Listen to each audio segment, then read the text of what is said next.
Hello and welcome to Himita physiotherapy. मैं doctor Anandesh Kumar, physiotherapist. आज मैं बात कर रहा हूँ विटामिन B12। इसकी इम्पोर्टेंस क्या है, हमारे फूड में, हमारे आसपास में इसकी अवेलेबिलिटी क्या है, किस किस चीज़ों में होता है, इसकी डिफिशिएंसी से क्या सिम्टम्स आते हैं ह्यूमन बॉडी में, हमें क्या तकलीफ होती है और इसका मेडिकल यूज़ क्या है। विटामिन B12 को मिथाइल कोबालामिन भी बोलते हैं, साइनोकोबालामिन भी बोलते हैं। इसके दो वैरायटी होती है। जो साइनोकोबालामिन, मिथाइल कोबालामिन होती है, डायरेक्टली अब्जॉर्ब होता है और ये एक वाटर सोल्यूबल विटामिन है। याद रखें, जो विटामिन वाटर सोल्यूबल होती है वो हमारे बॉडी में बहुत लंबे समय तक रुकता नहीं, अब्जॉर्ब नहीं होता बहुत लंबे समय तक। इसलिए आपको उसको लेना होता है एवरी 2 डेज, 3 डेज या डेली। सो इस विटामिन के लिए जो नेचुरल सोर्सेज हैं विटामिन B12 के, वो नॉन वेज में रेड मीट होते हैं। कुछ ऐसे फैटी एसिड होते हैं जिसके साथ में ये कंबाइन करके हमारे बॉडी में जाता है।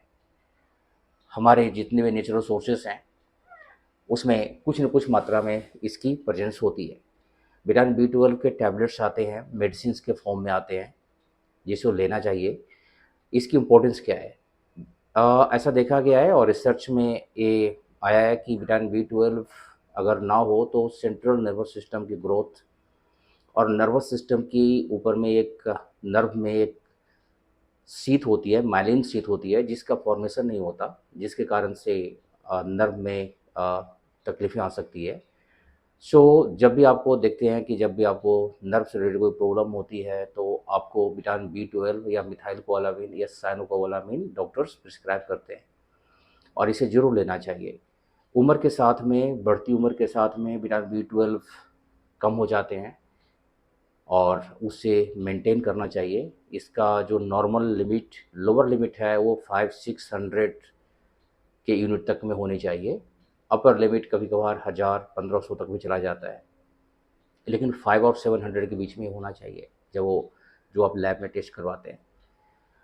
सबसे इम्पोर्टेंट क्या है कि इसके सिम्टम्स क्या दिखेंगे। सिम्टम्स ये दिखेंगे कि आपको शरीर में थकान रहना और वो बड़े ईज़िली नहीं जाता। आप कोशिश करते हैं, नहीं जाता। मसल फटीग बहुत होती है। आप में एनर्जी फ़ील कम होता है, काफ़ी सुस्त होते हैं। अगर कोई भी नर्वस सिस्टम से रिलेटेड प्रॉब्लम होती है आपको, नर्व से रिलेटेड प्रॉब्लम होती है, तो वो कॉम्प्लिकेटेड ज़्यादा हो जाता है। डायबिटिक न्यूरोपैथी में ये मेडिसिन या ये विटामिन्स बहुत ही कारगर है और ऐसे केसेस में लेने भी चाहिए। जब भी आपको नर्व की तकलीफ़ होती है तो ये मल्टीविटामिन्स लेने चाहिए। जनरल बॉडी फिटनेस के लिए भी ये बॉडी के लिए बहुत ही एसेंशियल विटामिन्स है जो आपको लेने चाहिए।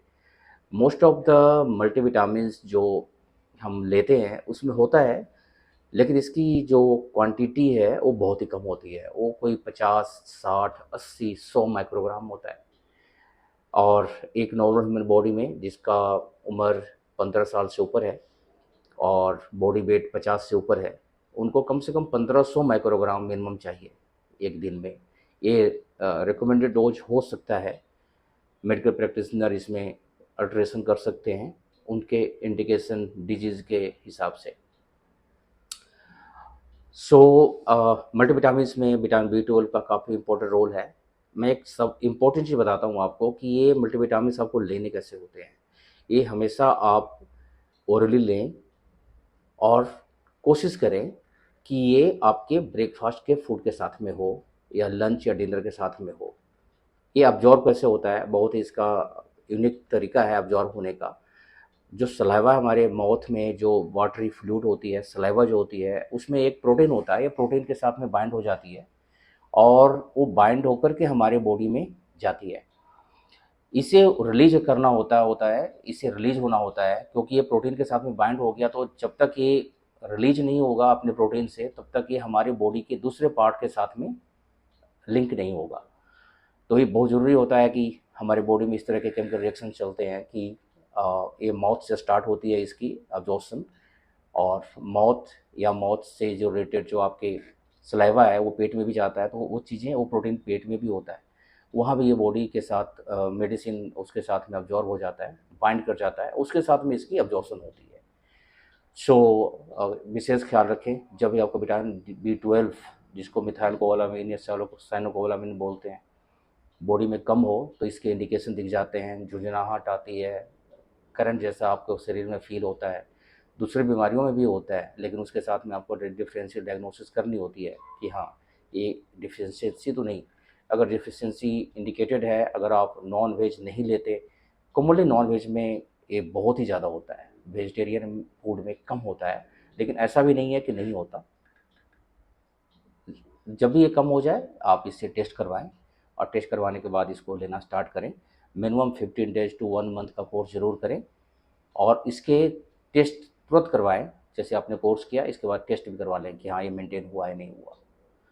फिजियोथेरेपिस्ट हूँ मैं, तो फिजियोथेरेपी के केसेस में देखा गया है कि जब भी सर्वाइकल, लोअर बैक की या नर्व की प्रॉब्लम होती है, मस्कुलर प्रॉब्लम होती है, कोई सॉफ्ट टिश्यू इंजरी होती है, तो पेशेंट को इस तरह की सिम्टम्स आते हैं। उस समय जब आप फिजिकल एक्टिविटी में होते हैं तो विटामिन B12 बहुत ही ज़रूरी होता है हमारे बॉडी के लिए। सो विटामिन B12 ज़रूर लेना चाहिए जब भी आप फिजियोथेरेपी स्टार्ट करें अपना, सर्वाइकल का हो, बैक का हो, चाहे किसी भी बॉडी पार्ट्स का हो, तो आप विटामिन B12 ज़रूर लें।